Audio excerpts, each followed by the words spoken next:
Je suis Mathieu Baudrier, je suis un des 3 associés du GAEC des Ounces. Christophe, je suis un des 3 associés du GAEC des Ounces.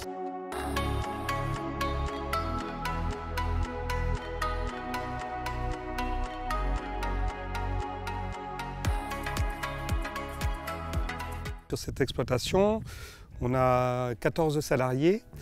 En ce qui me concerne, je suis donc arrivé sur l'exploitation en 2002, à la naissance de ma fille. Moi, je m'occupe plus particulièrement des chèvres et de produire du lait pour la fromagerie. Donc sur l'élevage, il y a 700 chèvres laitières, il y a 150 chevrettes et il y a une trentaine de boucs. Donc autour de la ferme, il y a 137 hectares qui sont uniquement destinés à alimenter les chèvres. Donc tout est en bio, donc bien sûr les cultures, les chèvres. On fournit donc le lait pour la fromagerie, on a des chèvres qui sont désaisonnées de façon à pouvoir avoir du lait toute l'année.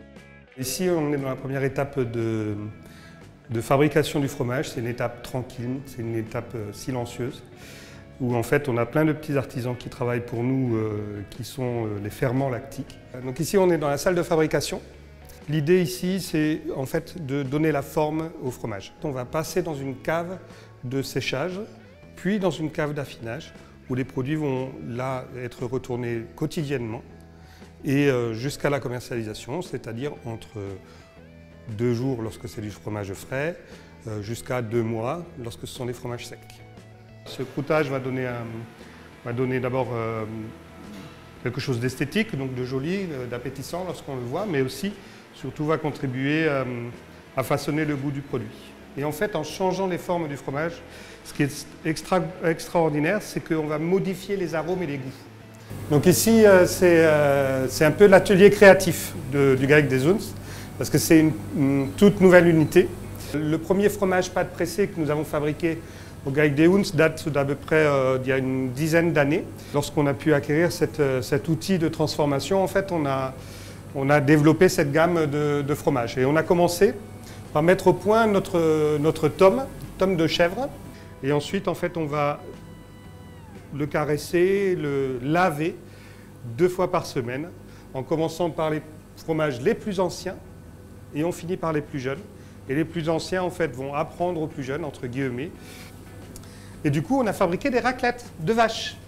Et ça a eu un tel succès qu'on s'est dit on va fabriquer de la raclette de chèvre, finalement. Donc on a fabriqué la raclette de chèvre, mais on s'est dit non, mais on ne va pas s'arrêter là. On va fabriquer un autre produit un peu plus rigolo, etc., qui pourrait se manger tout le temps. Et on a fabriqué un fromage façon morbier de chèvre, qu'on a là. Donc on voit le trait.